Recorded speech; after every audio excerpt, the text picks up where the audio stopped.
Assalomu alaykum.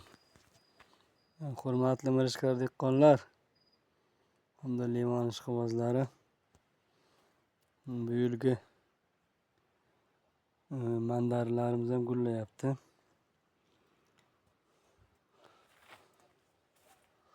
Bu yil guli juda o'tgan yilgidek emas, kam.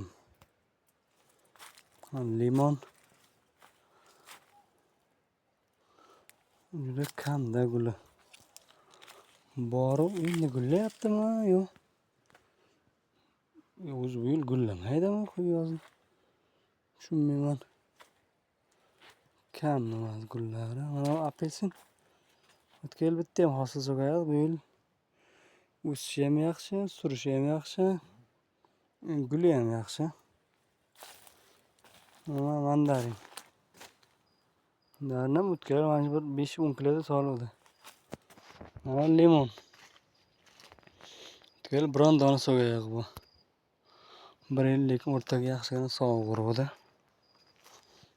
Bu yil endi qanday bo'lsa. Endi bundan buyoqqa gullayman deyman-da. Mana bitta ikkita gullari paydo bo'lgan.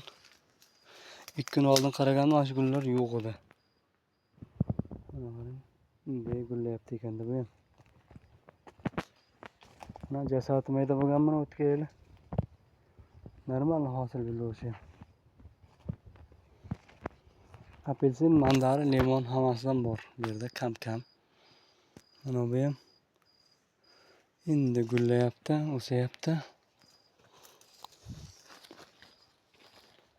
Mandarin.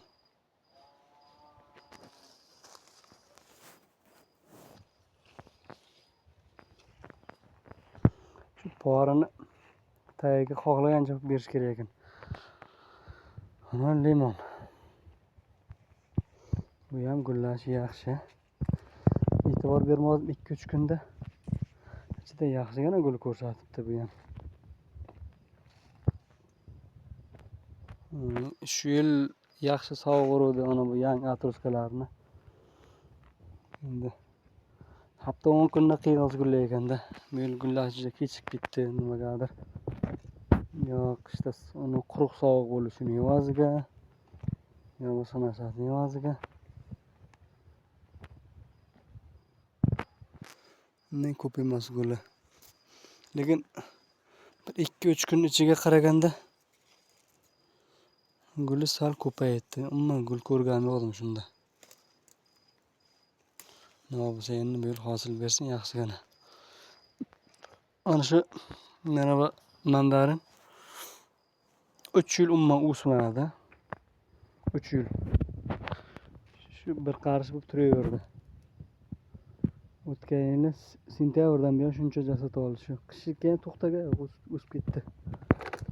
Mana apelsin ham. Uncha yonma-yonida. Boshqa yo'g'ida. Lekin shu keldi shunday hosil berdi. Jasadga nisbatan hosil juda ko'p edi. Yelani atruskalari ham yaxshi, lekin guli kam. Mana bu ham apelsin.